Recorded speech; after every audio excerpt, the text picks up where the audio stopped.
And this is the question that fleets have been grappling with for the past, at least a decade, right? Is it just going to be cleaner diesel? Is it going to be natural gas? Is it hydrogen? Is it battery electric? We don't really know, right? I think the cool thing about electrifying the trailer is that it's a modular solution, right? And it's a modular solution, and trailers sit around a lot more frequently than tractors, and so you can actually charge them a lot more easily because there's more dwell time, so you can actually take use of opportunity charging. So there may be a case where maybe we do sort of lop off the long range fuel types on the tractor side. And if you want to go long range, you just hitch it up to an electrified trailer. What I do know is that there needs to be more tools than there are today to allow fleets to electrify their operations or decarbonize their operations in a way that works for them. Hardware to Save a Planet explores the technical innovations that are giving us hope in the fight against climate change. Each episode focuses on a specific climate challenge and explores an emerging physical technology solution with the person bringing it into reality. I'm your host, Dylan Garrett. Hardware to Save a Planet is brought to you by Synapse. Make sure to click subscribe so you don't miss any future episodes. Thanks for listening. Hello and welcome to Hardware to Save a Planet. I'm here today with Jason Chua, the Chief Product Officer at Range Energy. Jason and his team are on a mission to accelerate electrification of the trucking industry, which is important because road freight is responsible for something like 5% of global emissions. They've developed a kit that can be installed on existing semi-truck trailers that includes a battery, motor, and sensor suite. This increases fuel economy for the truck and reduces emissions by 70%. We have over 3 million Class 8 diesel semi-trucks on the road today. We're making 250,000 new ones every year. So having a solution that works to decarbonize existing trucks rather than waiting to turn over the whole fleet feels like a really smart move to me. I'm excited to learn more about this from Jason. To introduce him quickly, he is no stranger to sustainable transportation. Prior to Range, he co-founded Universal Hydrogen, a startup with an ambitious plan to decarbonize aviation with hydrogen-powered planes and a novel hydrogen distribution system.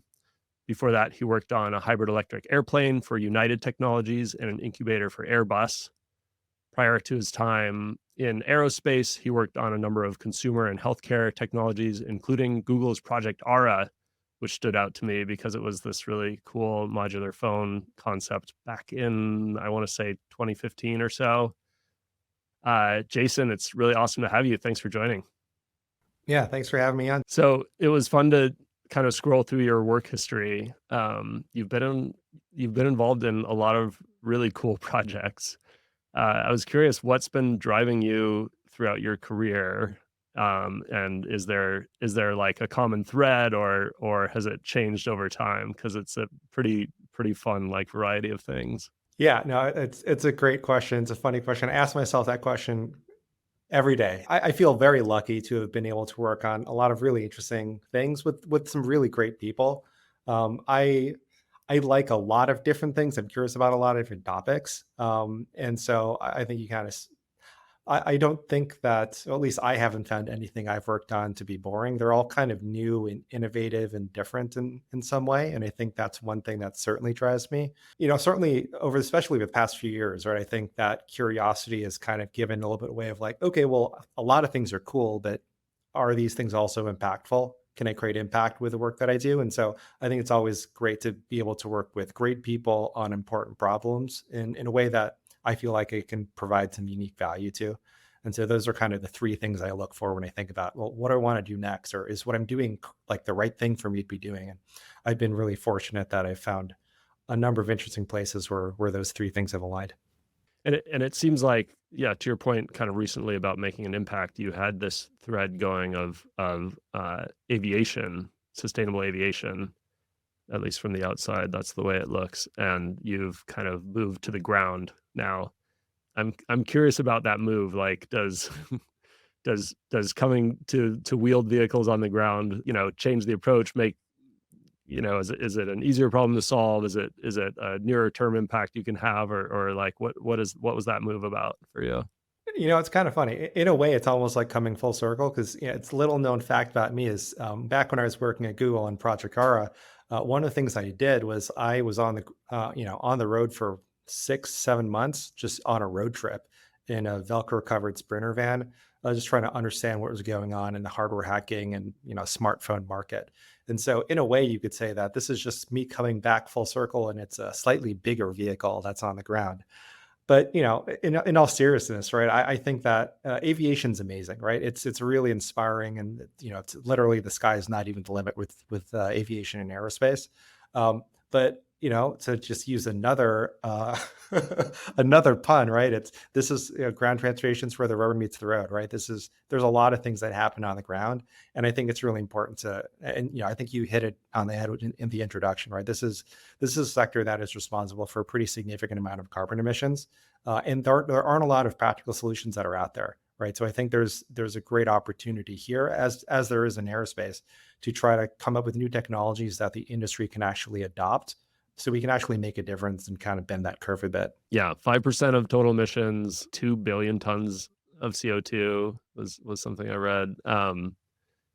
And to your point, it doesn't feel like we have a lot of solutions. It feels like there's a lot of ways we could tackle this. I mean, alternative fuels, electrified trucks. We actually did an episode with Remora. Do you know them? Doing Yeah. onboard Mhm. carbon capture, shifting more to rail transport, something like that. I'm curious, like, why has this been such a hard problem to really take a meaningful bite out of to date? Yeah, it's an industry it's really good at what it does. It's really efficient, but I think that also means that the margins are kind of thin, right? Because it's part of a larger ecosystem, a larger supply chain, and so it's not a wash in cash, right? It's not tech AI data centers where there's some money that's sloshing around, and you can try lots of weird things. You got to try things that are actually practical, that fit with how people work today. And so I think in the past, right, that's included things that you've mentioned, right? Electrifying powertrains, aerodynamic improvements, things that are more incremental. Modal shifts is another thing that you talked about, right? But a lot of these things they take a long time, right? They take a long time to, if you were going to replace all powertrains from diesel to electric. First of all, there's infrastructural challenges, but also the technology insertion cycle in these industries is kind of slow, right? They're not going to throw out a tractor that's perfectly fine that has another 10 years of life on it, right? They can't afford to do that, right? So they take longer, it's more incremental. And so we wanted to take a look at ways that we could actually have a drop-in solution that fits today with the infrastructure and operations and businesses as they run today, rather than something where we'd had to sit around and wait for something else to happen before we would be a fit. When I first read about you, what I thought you were doing was replacing the entire trailer with a range trailer, but it's actually even more kind of retrofit than that. Like these companies, Yep. or the trucking company maintains the truck and the trailer. It's about kind of a retrofit kit on top of that trailer itself. Can you say more about that and how it actually works? Yeah, it's a bolt-on solution, right? We know that people part of that is by necessity. Part of that is by design, right? We're a small company, right? We can't tackle and we can't boil the entire ocean. We can't build a new tractor and a new trailer and redesign the suspension and do all those things all by ourselves. So that means we need to work with what's already out there, right? And I think the great thing about the industry is that there's actually a decent amount of modularity built into how trailers are designed. And that means that we can swap an axle out, we can hang a battery pack off at the bottom of a trailer with relatively common interfaces, and just plug into things as they currently exist, whether that's a TRU that's built to plug into the grid to run off of electricity while it's at the dock, or just making sure that as we design our system, we don't require any special or non-traditional connections between the tractor and the trailer. So it really becomes a hitch up and go solution for the entire fleet.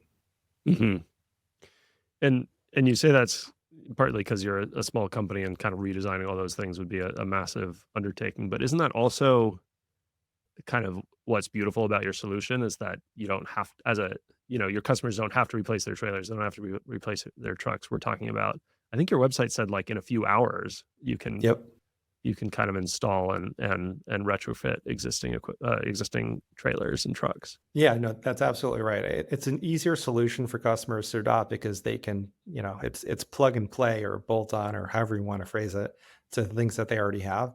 And I think the other comment I'd make is that there's this is an industry that has a pretty well established ecosystem that serves it, from trailers to tractors to TRUs to all sort dealers, right? And so because we're sort of playing nice, we're not trying to redesign or cut into someone else's business. I think that gives us that gives us the ability to more work with these participants and partners in a friendlier way, because we're saying, look, we're not trying to take eat your lunch. We're adding to it. Maybe we can actually enhance your capabilities. Maybe we can work together to get this out there and sell this into fleets. And I think that allows us to scale faster, get to more fleets faster, and more quickly build the trust that we need to in order to succeed in this industry. Can you explain what it's actually doing? So the truck itself is the same. It's still a diesel powered truck, but it's getting kind of this electric assist. Is that the right way to think about it? Yeah, so you can think of us as a energy storage system and an EV powertrain that get bolted onto a trailer. So we have anywhere from 2 to 300 kilowatt hours of battery, and we have a Class 8 e-axle. So this is a similar. It's basically an axle with an electric motor that's attached to it.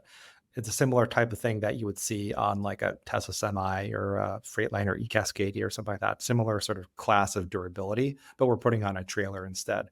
And of course, there's sort of what we call our smart sensor suite that's installed all across these components that allow us to sense the motion of the tractor and the trailer and react to it and sort of act as a closed system on the trailer without relying on a data signal from the tractor.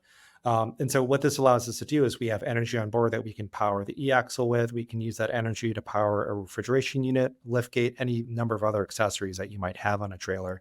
And then the e-axle provides propulsive assistance. And so if you imagine, these trailers are usually fully loaded, 60,000 plus pounds. A tractor that's pulling 60,000 plus pounds, that's going to be doing a lot of work, right? What our system does is it takes the perceived weight of that 60,000 pounds and turns it to zero. So all of a sudden, the tractor doesn't have to pull quite as hard, uses less fuel. Mm-hmm. Mm-hmm.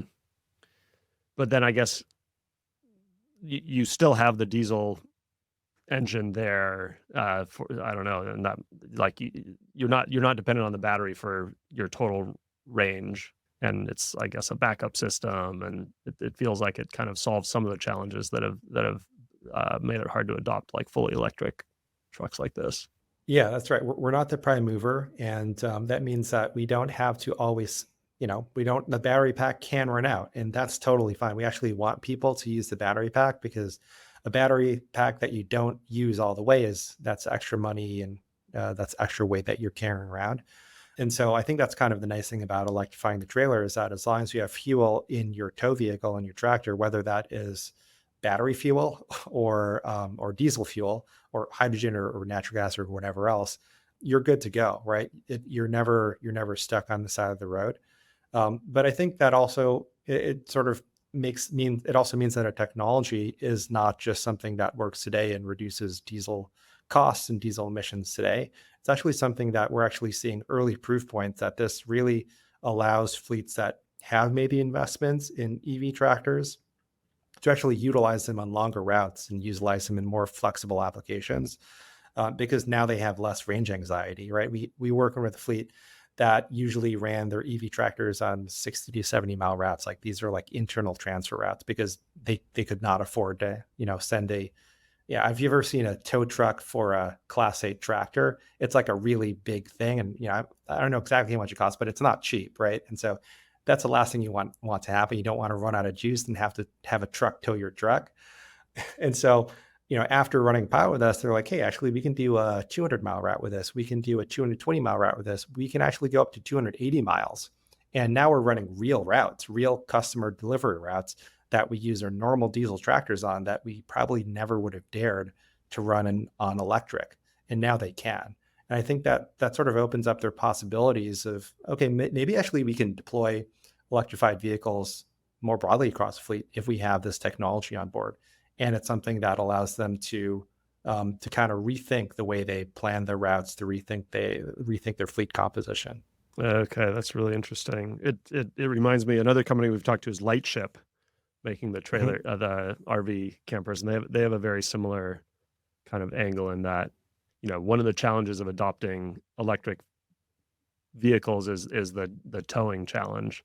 Electric trucks, consumer trucks, for they're essentially extending the range or negating the weight of an RV by electrifying it in a really similar way to what you're doing.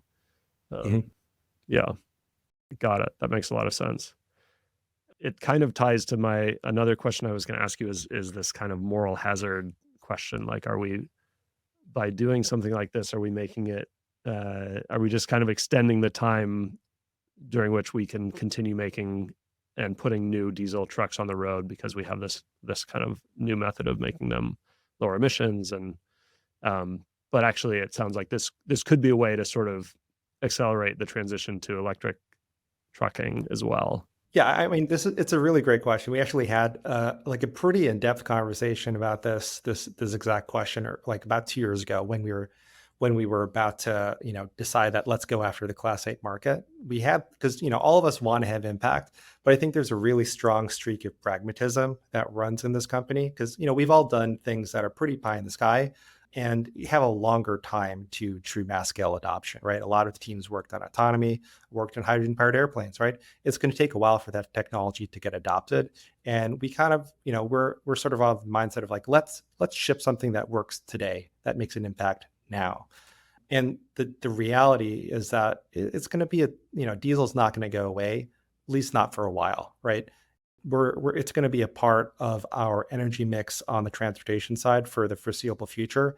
And so let's not wait for the perfect solution to come along. Let's make a solution that works now, that works today, that can actually start to have an impact today, and you see where that takes us. And I think to your earlier point, I think the range extending capability of the technology, that's not something we're marketing, right? Because not very many people have EV tractors, but the people that do, they're discovering it for themselves. And I think that's the type of mindset shift that needs to happen for the industry to more quickly adopt the technology. It's not going to be because we tell them, hey, look, buy EV tractors and then hitch up one of our trailers to your EV tractor and it's going to be great. That's like two steps too far. They have to see it work on their existing technology. They have to see it work on the technology that they're considering deploying more widely, and draw that conclusion for themselves. And then they can fully own that transition. Yeah. And then how do your customers have to change their operations to adopt this? Our goal is for this to be completely compatible with existing operations. We know that that's not 100% going to be the case, but one of the reasons at this point, I think we've spent over 100 days on customer pilots, and we're sort of I'm not sure how much time you spent out at truck yards, but they're like they come alive at night, right? So we're there at like 1 a.m., 2 a.m. That's when drivers come and they start their routes, and we're right there, right beside them to send them off, because we want to see how they do their job. What are some of the things that we may think we know, but we don't actually know? We want to really truly observe and stand beside them as they do their job, because there's a lot of complexity and there's a lot of chaos that goes on at these yards, and we really have designed our system to be robust and flexible to adapt to the intricately managed chaos that happens, right? And so I think the biggest difference between what a trailer equipped with our system, what you need to do with it, and something that doesn't have our system is you got to plug it in, right, at some point. And we give people suggestions on where to plug it in and how to plug it in and when to plug it in based on the typology of their operation. And so there's some folks that load right before they leave. There's some folks that load things early and they have something sitting in a lot for a little bit. And so we have different recommendations on each type of operation. And there's a lot of on the ground sort of explaining and habits that need to be built in order for people to remember, hey, like I guess I got to plug it in. But they learn pretty quickly, and once they get a hang of it, it's not that much of a difference. But again, I think back to the earlier point, if you forget or you run out of chargers, or it's a busy night or whatever, right, and that 100% happens, I can't tell you how many times we've been told we're going to run a certain route with a certain driver, and then at the very last minute it changes, right? That things like that happen, right? And that's part of life. But at the end of the day, it's still a trailer, right? You can still hitch up, tow it. It's just a normal trailer at that point if there's no charge, or maybe we can pick up some charge along the way with regen braking and start to assist a little bit later on as the rep proceeds, right? But I think that's kind of how we're trying to make it compatible with things as they exist today, the true reality of these operations. From a technology standpoint, I imagine a lot of this is, you're able to leverage things that already exist. You talked about the axle and the batteries. Is where in the system are you really innovating, or have you had to kind of tackle challenges that haven't been solved before? Yeah. So, I mean, to my knowledge, no one's ever put a full on EV powertrain on a heavy duty trailer before. So that's kind of new, right? We do have a decent amount of IP around how you do that in a way that allows for field installability, that allows for compatibility with a wide range of trailer types and suspension types and TRUs and things like that. And so I would say that the high level point I'm trying to make here is that it's a pretty simple system that's pretty flexible, but simplicity is it's very complicated to design. And so there's a huge amount of work that teams put into thinking about the engineering design of the system to make it so easy to install and to operate. Of course, a lot of the secret sauce is in our controls and the smart sensor suite. We think it's a pretty important attribute of our system that we don't have to have a specialized connector between the tractor and the trailer, because that's another thing for people to think about. We have to interface with tractor OEM. We got to, train drivers on what plug goes where. And, there's lots of things that can go wrong. And, there's probably some functional safety concerns with that as well. And so what we try to do is we have a lot of sensors on board, and we take use of those sensors to really understand what is the driver trying to do. Where is the driver? Is the driver trying to change lanes? Are they trying to speed up? Are they trying to slow down? And just really help the driver do that in a more ready way. One of the things that we've heard from drivers, and this is probably overstating it a little bit, is that they're like, oh, it feels just like a normal car. Some of them is that it feels like a sports car, right? It accelerates faster, it slows down faster. You can get up to speed of traffic faster. I'm like, well, okay, that's probably exaggerating, but I think, compared to what they have today, right, sort of standard trailers, I really do think it does feel like that because of the responsiveness of our control suite and also the power of our e-axle and battery pack system. Mm-hmm. When you talk about the sensor suite, I think I saw somewhere on your website, maybe you talk about a smart kingpin, and that I hope you Yeah. can explain it to me. But my understanding is that's kind of the interface point between your trailer and the truck. So I'm picturing. Okay, maybe take over. Yeah. What? No, it's initially that's exactly what we were doing, right? We were like, okay, well, how do we understand what the tractor's doing or what the tow vehicle's doing if we don't have a data connection? And we were like, oh, you know what? We do have a physical connection though. And, if we measure what's happening in that physical connection, we can have a pretty good approximation of what the driver is trying to do.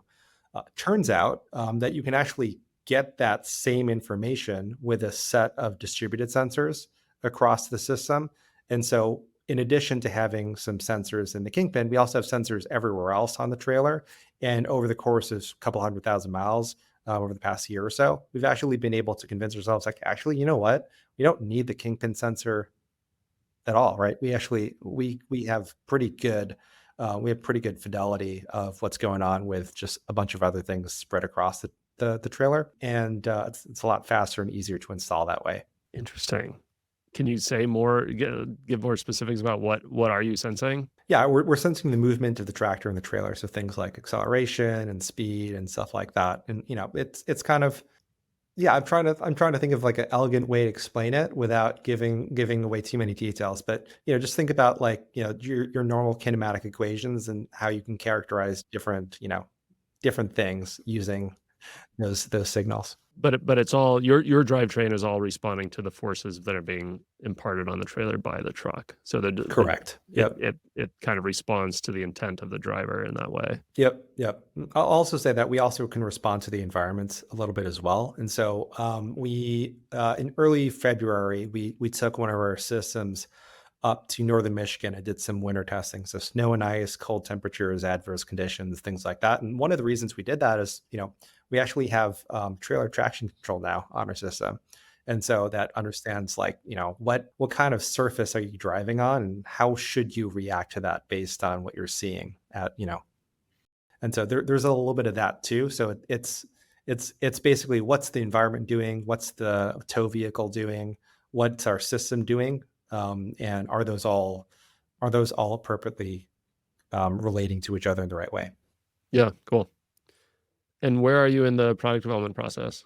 So we're sort of deep in the pilot phase. So advanced pilot deployments with our production representative units right now with major fleets. I think we've done, I don't know, 70, 80,000 miles so far in customer operations, collecting real world data and real world learnings about how these things function, how these things are being used by fleets, so we can, continuously update our algorithms and sort of make fine tweaks to it. We're going to be going into production relatively soon. First customer deliveries are happening, maybe later this year, right? So pretty soon, and going into production next year, sort of scaled production next year. So it's really exciting. We feel like we're like right at that cusp where people are starting to hear about it and starting to understand the potential for the technology. So I think the next year is going to be pretty big for us. And what do you think's motivating your customers most? Is it about, is there some kind of sustainability goal or regulation they're trying to meet in terms of emissions, or is it more about cost savings or something like that? I'll sort of put it this way: the regulatory environment these days is confusing and unclear. But I think there seems to be a general trend towards, hey, we gotta think about what kind of energy is powering our transportation system, right? And I think the trend is to lower emission sources. And so I think people see that, and whatever happens in the near term is kind of like, well, we still got to shoot for like the 5 year, 10 year out goal now. Otherwise, we're never going to get there whenever things snap back. But I think, cost savings I mean, that's something that you can feel today, right? And so that's how we market our product, is something that can save, a California reefer fleet $25,000 a year. That's real money, right? And so there's probably a bit of a sustainability angle, but I think the thing that drives it home is it's sustainability that actually pays for itself pretty quickly, and also kind of a hedge against rising fuel costs, right? We don't really know what's going on with fuel costs. We can't really control it. Electricity costs seem to be a little bit more well managed, and so this is something that I guess the other benefit is that, as I mentioned earlier, drivers really like it, and I think there's a very well publicized driver shortage or the right driver retention challenge that fleets face. And so I think it's a combination of all these different factors that are leading the really progressive fleets that are trying to push the envelope, trial new technologies so they can bring it into their fleets and build out a longer term plan to really jump on board and incorporate this as part of their solution. Hmm. And what's the business model? You're selling hardware, or you're selling equipment, or is there some kind of service model? Yeah, no, we're selling hardware, right? Like certainly there are some conversations we're having around like, are there services that we want to add on? But we view ourselves as a company that builds hardware. We're a bunch of hardware engineers, right? And so let's make the hardware work. Let's ship it. We're selling into a market that is very hardware focused, right? I think software is relatively new to the trucking market. And so we're selling hardware that works, that's robust, that stands up to the rigors of commercial trucking. And we add additional intelligence on top of that. How do the customers look at the payback period? You're talking about cost savings. How long does it take to reach that? Yeah, I mean, it really depends on how you run it, right? What your utilization rate is, what kind of, what your drive cycle is. But typically we're seeing somewhere in the 3 to 5 year range, probably on the higher end of that range for most fleets, but that's creeping down, right? We're trying to bring it as close to three years as possible, maybe even below that, right? But 3 to 5 years is sort of where we're at today, which we feel is pretty good for this type of technology and for something that is ready now. Hmm. You mentioned refrigeration earlier, and kind of electric refrigeration. Is that a big driver for customers? Like, is that going to be kind of sort of a killer app for this, or How do people look at that? Yeah, I think refrigeration is that's certainly it's an early market for us, reefer fleets, because if you just think about cost savings, well, TRUs have another diesel engine on it, right? And that diesel engine we can basically just turn off entirely if you power it with our system. And so that gives you better payback.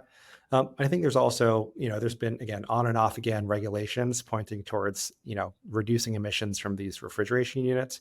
But also the fleets that run these types of operations, they tend to have pretty significant consumer exposure. And I think the general public would like their food chain, their food supply chain to be quieter, to be more sustainable and more efficient whenever possible. And cost savings, I think, are certainly important to consumers, right? Is that something that these companies are going to trickle down? I'm not sure, right? But it certainly helps. Yeah, that reminds me of something that Paul from Remora had said, is that one of the forces, and this was several years or a couple years ago, one of the forces kind of driving adoption of the onboard carbon capture was kind of companies higher up in the supply chain saying, hey, we're trying to reduce our scope 3 emissions, and sort of pushing that down to the trucking companies. Yep. Yeah, I think that's absolutely right. That's kind of the nice thing about this is that with or without governments or regulatory action, I think the general public wants to see things get cleaner and more efficient. And I think a lot of those things are increasingly tied to lowering operating costs as well, right? So this is, I think it's a win-win-win for really everybody. We just got to find solutions that are practical enough for industry to adopt. So we're not forcing them to do something that they don't want to do. We're forcing them to do all the things that they wanted to do anyway. And now everyone's happy.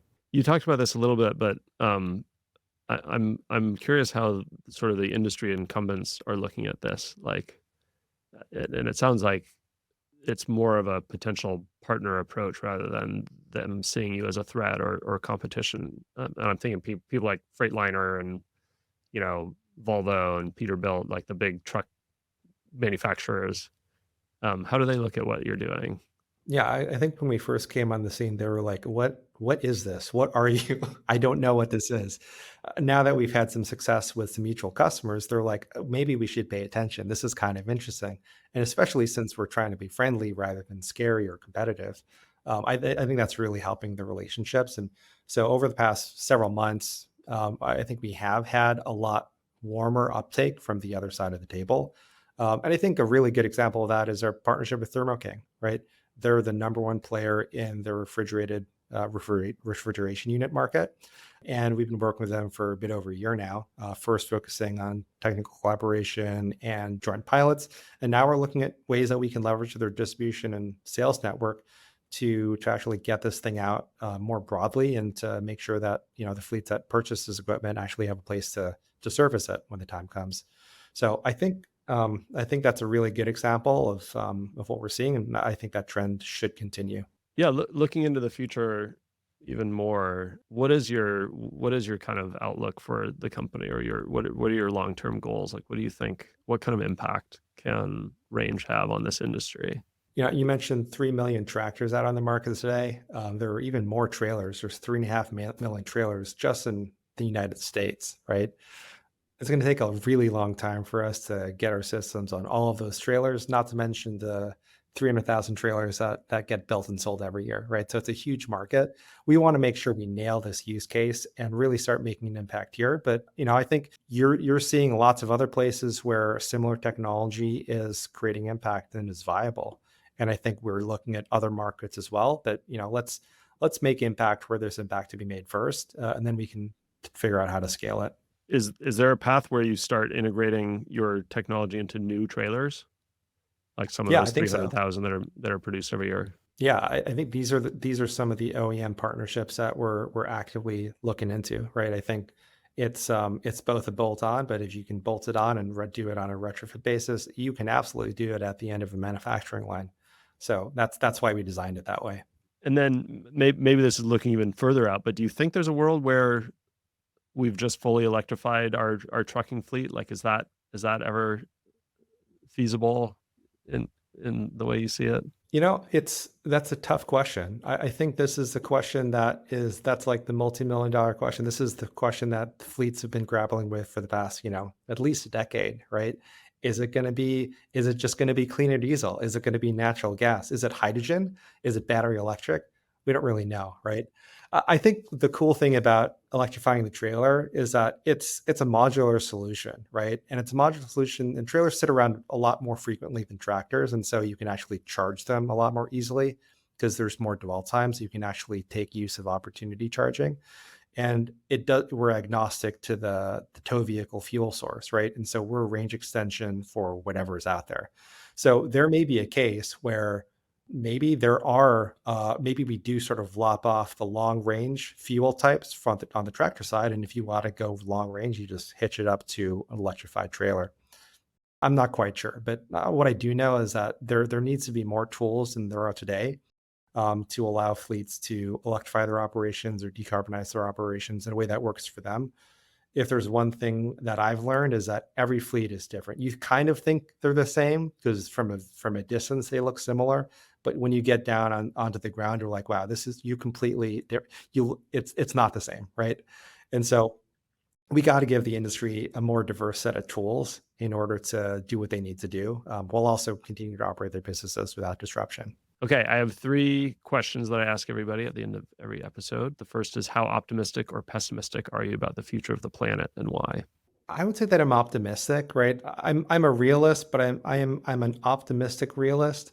I think that there's a lot of energy going on, with people wanting to make impact in this way. I think that's certainly true of sort of the younger generation. People are really attuned to the needs of the planet and the climate, and that's amazing, right? I think that's really cool. People care, and if people care, then they're more likely to take action. So I think that makes me feel optimistic. There's a lot of challenges out there, but I think there are a lot of people trying to tackle those challenges in meaningful ways. Who's another company or individual doing something to address climate change that's inspiring you? Ooh, that's a great question. Like, I feel like I'm so heads down doing what I'm doing now. I'm like, I don't know what else is happening. I think Remor is really cool. It's a really cool solution. I don't know too much about their technology, but I think the approach that they're taking is, to bolt something onto something that exists isn't too far afield from what we're trying to do here. And for my previous life, of course, I do track the hydrogen aviation space quite a bit. I think it's great that ZeroAvia continues to make progress. Someone's got to be out there to sort of push that technology forward, especially since Boeing and Airbus, they're large companies that move slowly. So I admire the innovators that are working within larger industries where there are very powerful incumbents. But they're just kind of like, hey, can you go faster? Could you try something a little bit different? Could you work a little harder? Because that's what we're doing. So I think those are a couple of companies. There are like dozens more that I just I haven't looked at specifically, but I just think it's great that there's that energy and drive and really the grit that's needed in order to stay the course, because these are long cycle businesses, right? Things don't change overnight. Hardware it's not software, right? Like you can't flash a software update and like automatically change what the world looks like. So it will take time to build physical things and get them out into the physical world. But I think ultimately these are the things that stay with us and are going to be around for a long time. So I really respect the folks that are working on hardware as it pertains to sort of reducing emissions. What's your take on the future of the aviation industry? Do you think hydrogen is the path? Like that's where it's headed, or sustainable aviation fuel, or electrification?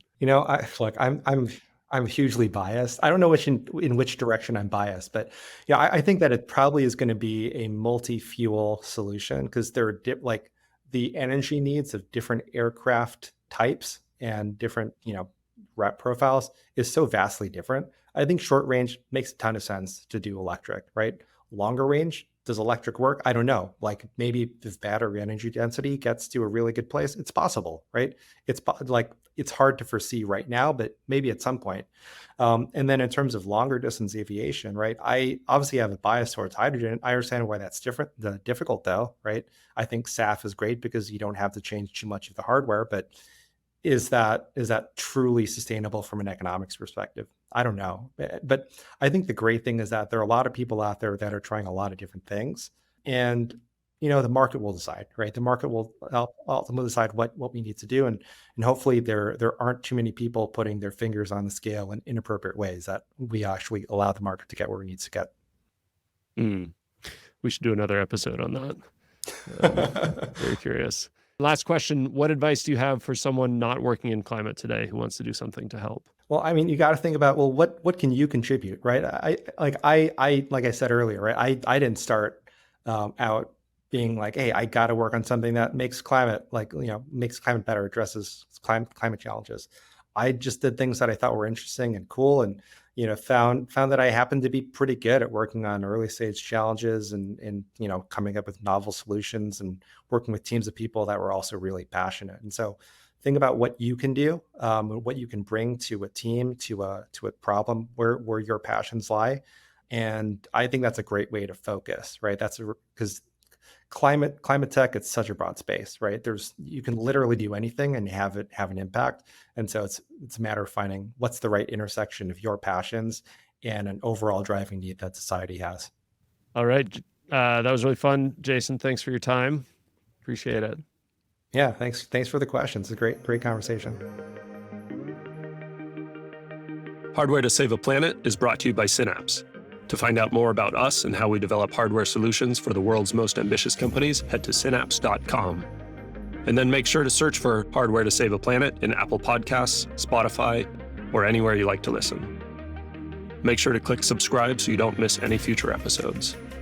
On behalf of the team here at Synapse, thanks for listening.